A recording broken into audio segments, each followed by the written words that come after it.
Transition to college.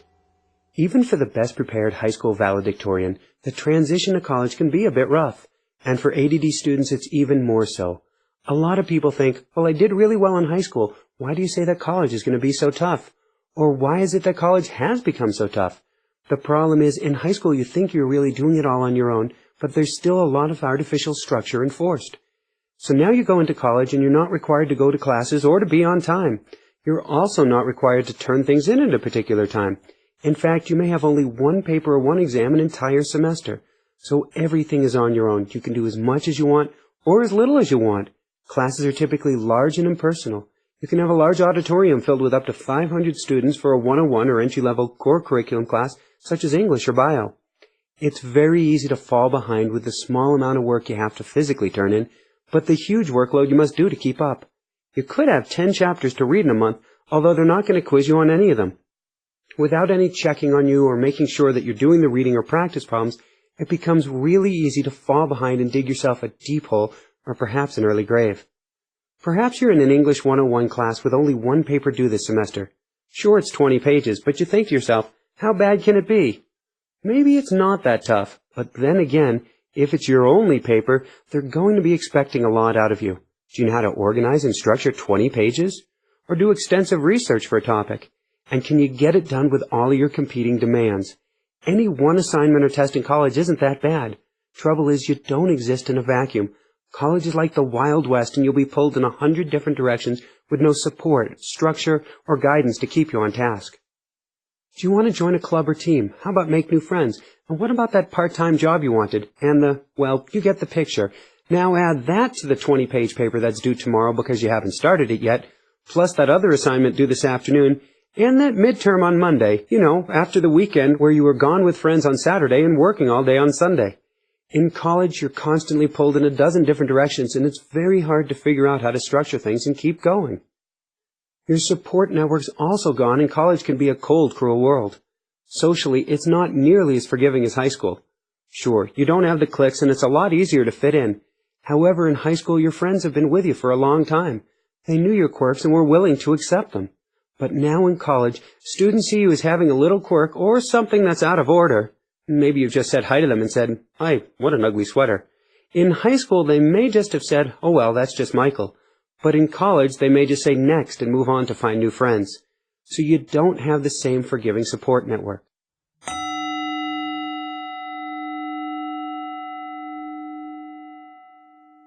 Why the transition to college is so tough.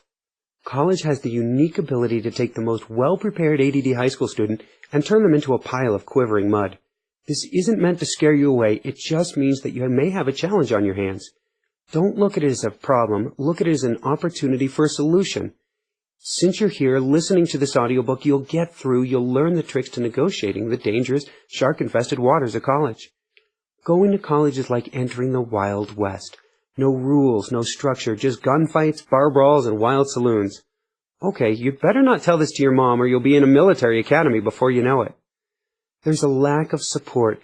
In high school, your teachers knew immediately if there were problems, kept you from falling behind, and helped you stay on track. Your parents were also there to provide support and structure. Friends help with support if you got in trouble as well.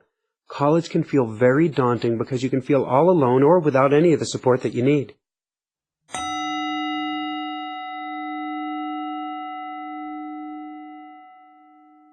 How do I make the transition easier? There are two keys to success.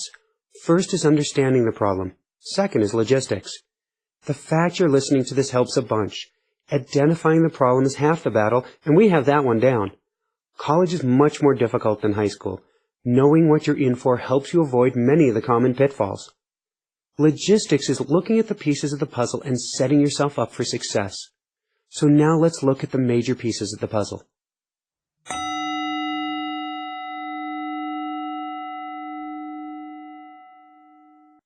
Structure.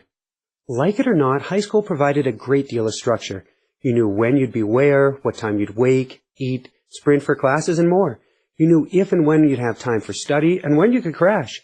With pop quizzes and daily assignments, teachers made sure you got the work done, and they even told you how to do your problems, writing or otherwise. In many ways, it was too rigid for the ADD mind. However, it kept us from getting completely lost in the woods. Not so in college. In most colleges, any and all structure goes right out the window. It goes from something that was externally enforced, such as teachers taking attendance, to something that must become internally enforced. Show up or pay the price. In other words, if you don't attend class, it's your own problem that you'll have to deal with. There's also a lack of structure all around you. Classes are held in different buildings at different times on different days. You may even have a class that's broken into pieces.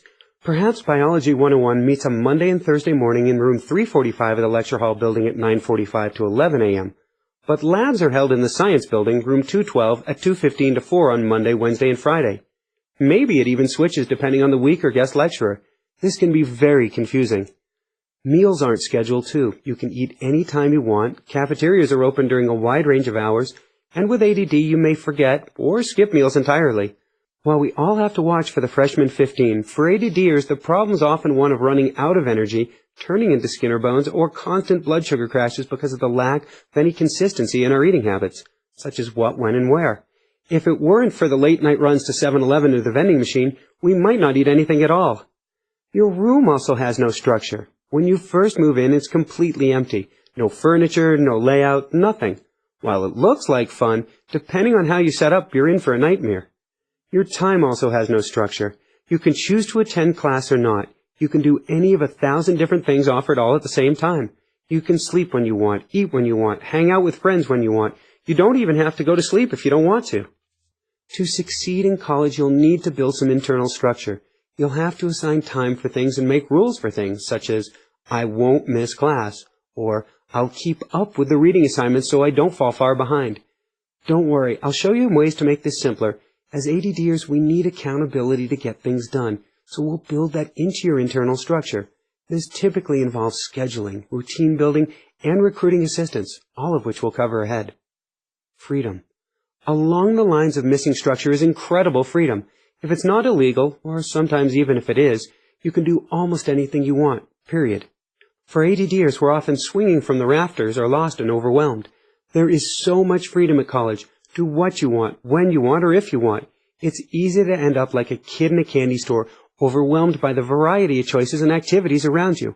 Many times we'll lose an entire semester before we realize what we've done. 1 minute we're thinking we're okay, and then blammo, everything hits at once and we realize that freedom was just building a mean and nasty cage to trap ourselves in.